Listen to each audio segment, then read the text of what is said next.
que el sistema de justicia sea un poder que también busque las cosas con transparencia, reconociendo la Constitución, el debido proceso, no convirtiéndose en un brazo de esta fuerza vacadora que desde un comienzo ya dijo: aquí hay que sacar al presidente Pedro Castillo como sea. Una entrevista con el ministro Roberto Sánchez, ministro de Comercio Exterior y Turismo, que está conectado con nosotros vía Zoom. Ministro, muy buenos días. ¿Está conectado el ministro? Necesitamos que actives. Ahora sí. Ministro, muy buenos días. Buenos días. Buenos días, estimado Lucar. Muchas gracias por esta invitación que nos permite llegar a millones de peruanos en sus propios hogares, en el trabajo, que creo que siempre es positivo dialogar, conversar, discutir sobre los desafíos que tiene la política y la economía en nuestro país. Muchas gracias, Lucar. Hay varias cosas que aclarar, ministro. La primera de ellas es esta versión tomada o recogida por la Fiscalía de un colaborador, según la cual una serie de miembros del gobierno y el propio presidente habrían participado en la protección, digamos, de Bruno Pacheco mientras este estuvo prófugo. Y uno de ellos eres tú, Roberto, porque se dice que se habría realizado un acuerdo para que a través tuyo, de tu ministerio, se le entreguen 8,000 soles mensuales a Bruno Pacheco, para ser más preciso, a la esposa o la pareja de Bruno Pacheco. ¿Esto es verdad? ¿Ha habido algún... Es absolutamente falso, estimado Lucar, ¿no? En la nota se refiere ahí a algunos detalles que quiero precisar, ¿no? Se menciona que tengo un promedio de 34 comunicaciones a través del celular con quien entonces ejercía como secretario general de Palacio de Gobierno, del despacho presidencial. Como ministro, mi labor, según la ley orgánica del Poder Ejecutivo, es establecer todas las coordinaciones, diálogos respecto a la agenda del sector, viajes, agenda de actividades, decretos supremos, decretos de urgencia, normativas, otras que como ministro corresponde la coordinación con el secretario general. Mira, Lucar, en 117, 120 días que ha durado el ejercicio como secretario general del señor Pacheco, se registra, dice, 10 llamadas antes de ejercer el cargo, ¿no? Antes de asumir en julio, y en los siguientes 117 días. Mira, que a 4 días, es decir, a razón de 4 días, una llamada, una comunicación, o sea, es absolutamente insuficiente decir que ya por eso estoy involucrado en negociados, en direccionamiento de obras, en compra de bancadas, cosas que son absolutamente falsas. De allí mismo que decir, ahora que se menciona supuestamente un colaborador, que habría un compromiso, dice, ¿no?, de asistir con dinero. ¿De dónde? Aquí en el Ministerio de Comercio Exterior tenemos ISO anticorrupción. Es decir, no hay un solo sol que puede haber sido destinado al redireccionamiento de obras, ni de servicios, ni de nada. Aquí trabajamos de manera honesta, abierta, transparente. Mucho se ha dicho sobre diferentes irregularidades. Nosotros siempre estamos en diálogo permanente en nuestros procesos con la Contraloría y con todo aquel que nos solicite demostrar nuestra acción correcta. Es decir, yo niego tajantemente estas versiones porque no tienen ningún asidero. Es más, Lucar, dicen que en las fechas también de esas llamadas habría yo también intervenido en el tema de los ascensos a generales, con lo cual yo jamás en mi vida, ni en estos 120 días de ejercicio del secretario general, ni después, he conversado con nadie sobre ascensos o defensa sobre todo lo que ocurrió sobre los generales y su procedimiento de ascensos. Yo jamás he conversado sobre ese extremo, yo no tengo ni información.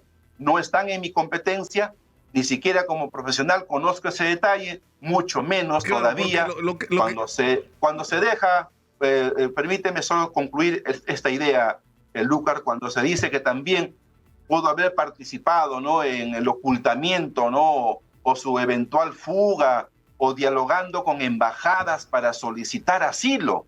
Es absolutamente falso. Es una patraña completa, Lucas. Jamás he hablado yo con ningún embajador sobre esos temas, ni mucho menos sobre los ascensos, ni mucho menos haciendo acuerdos que no corresponden. La bancada de Juntos por el Perú es una bancada, Lucas, que jamás va a poder redireccionar decisiones a cargo de prebendas, jamás.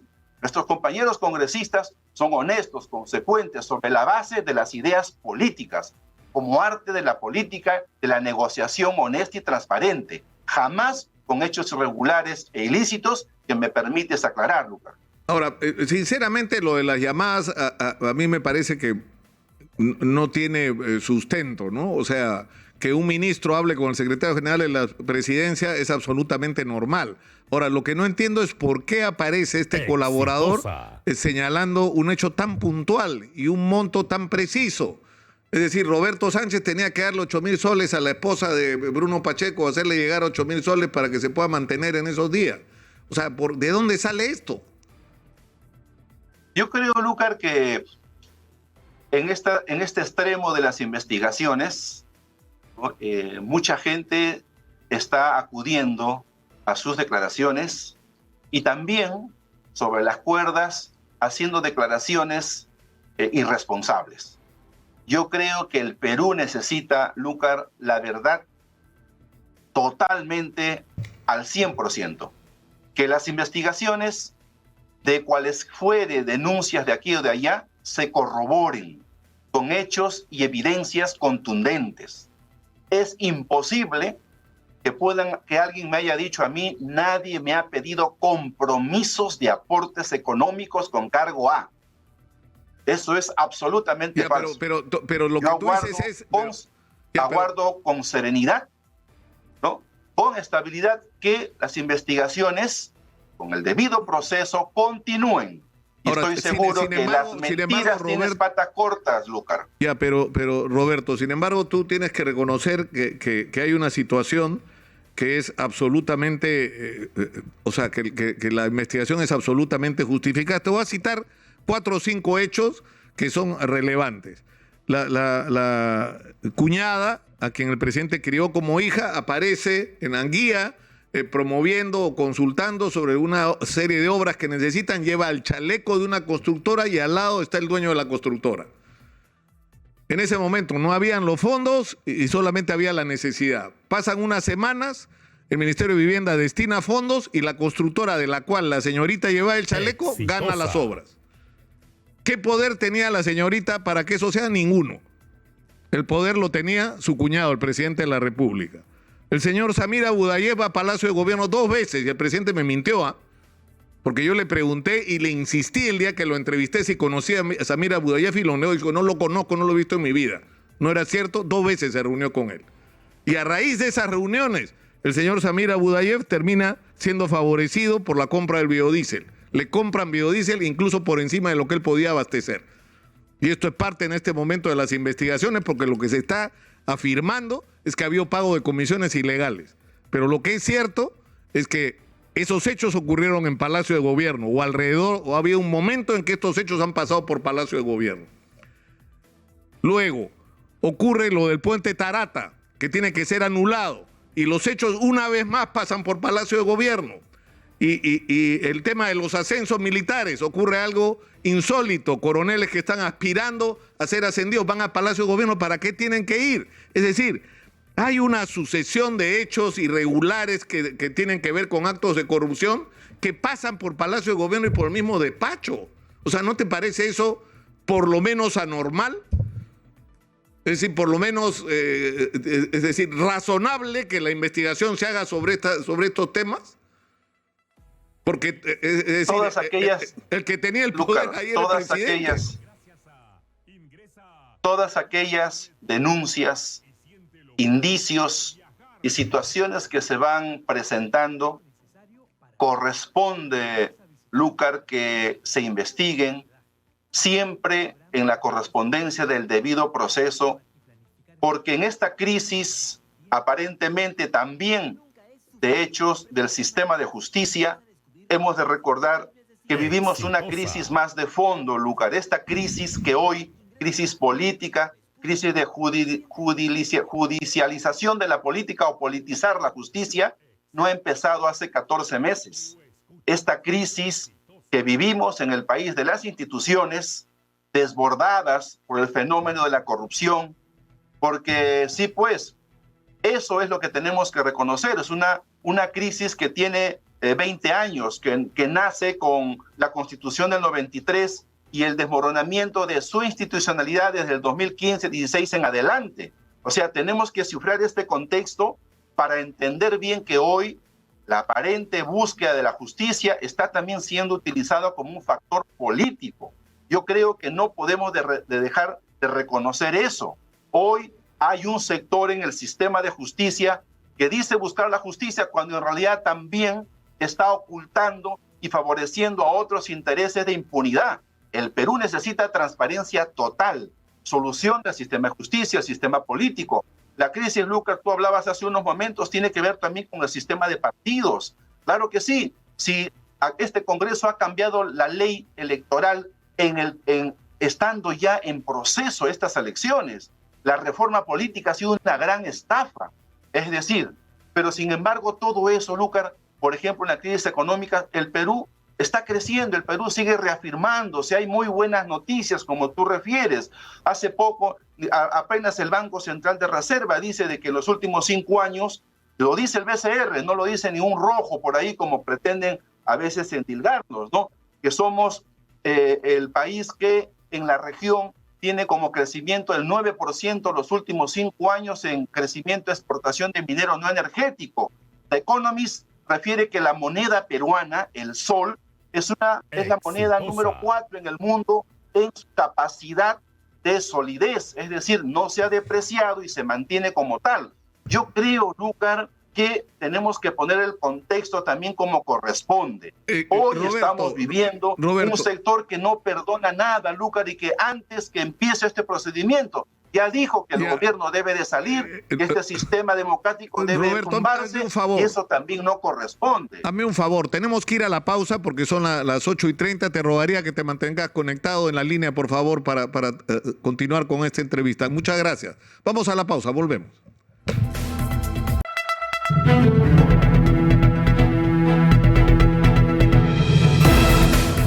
Estamos en Exitosa Perú, la voz de los que no tienen voz. Estamos conectados con Roberto Sánchez, ministro de Comercio Exterior y Turismo, y estamos discutiendo o conversando. En realidad la entrevista se ha convertido un poco en una discusión. Roberto, yo es decir, está claro que hay sectores que desde antes de que el presidente pusiera un pie en Palacio de Gobierno ya estaban pidiendo la vacancia.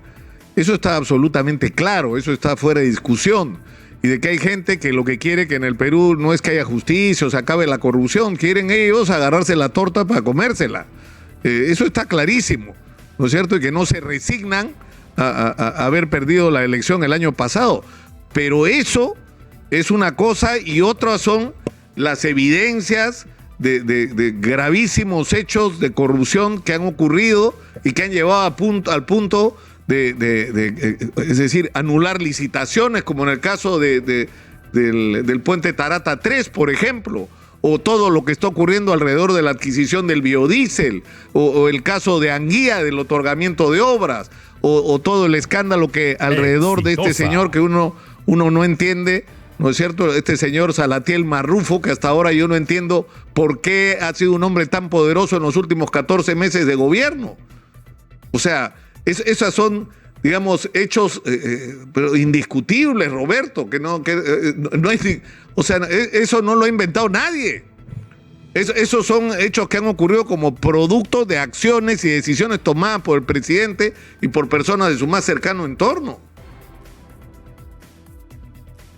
Totalmente de acuerdo contigo, estimado Lucar. Tracemos una línea, ¿no? Bajo ningún concepto podemos defender la eventualidad de acciones ilícitas. La investigación tiene que hacerse respetando la institucionalidad del sistema de justicia. Que no ocurra, creo que ayer que te veía en la mañana, una abogada de uno de los implicados en estas cosas decía, creo que el secretario general, que ha escuchado un audio de diferentes actores, hoy colaboradores eficaces, que decían de que todo esto es un montaje, de que todo esto es una falsedad, solo para dañar al gobierno. Entonces yo me pregunto, hoy encuentras mensajes controversiales alrededor de todos estos hechos.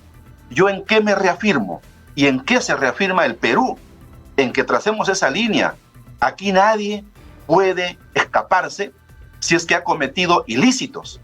Los peruanos, desde nuestra convicción política, toda la gente trabajadora que hoy levanta el Perú, desde las exportaciones, el turismo, el trabajo, el empleo, la gastronomía, es una gente emprendedora. Bajo ningún concepto podemos nosotros, Lúcar, sostener irregularidades. Pero que el sistema de justicia sea un poder que también busque las cosas con transparencia, reconociendo la Constitución, el debido proceso, no convirtiéndose en un brazo de esta fuerza vacadora que desde un comienzo ya dijo: aquí hay que sacar al presidente Pedro Castillo como sea.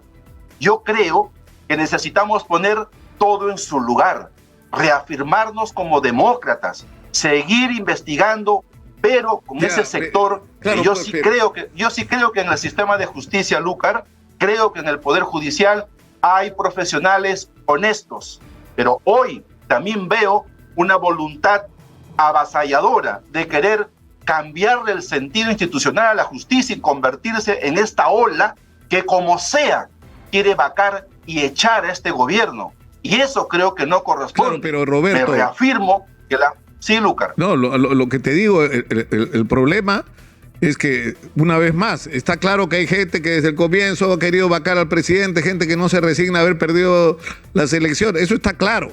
El problema es que los hechos que están discutiéndose y ventilándose en el sistema de justicia no son una conspiración, son hechos reales.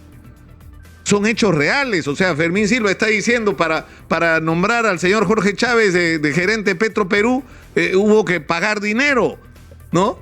¿A quién? Al señor Pacheco. ¿Y quién era supuestamente el destinatario? El presidente. Y que para que la obra, la adquisición de biodiesel, ¿no?, de la que fue favorecida la empresa del señor Samir Abudayev, pudiera ocurrir, hubo que pagar 2 millones de soles, cuyo destinatario supuestamente era el presidente. O sea, estás hablando de hechos que realmente han ocurrido. O sea, el más grotesco desde el punto de vista visual es ver a la cuñada del presidente con el chaleco de la constructora que va a ganar la licitación, que todavía ni siquiera se ha convocado, ¿no? Con una empresa así muy precaria de una persona amiga suya que además estaba al lado de ella. Es decir, hay una serie de hechos que no los ha inventado pues el enemigo. O sea, en todo caso, el presidente le ha hecho la chamba a sus enemigos. O sea, le ha dado de comer a sus enemigos, le ha dado argumentos a sus enemigos para que justifiquen un pedido de vacancia, por ejemplo.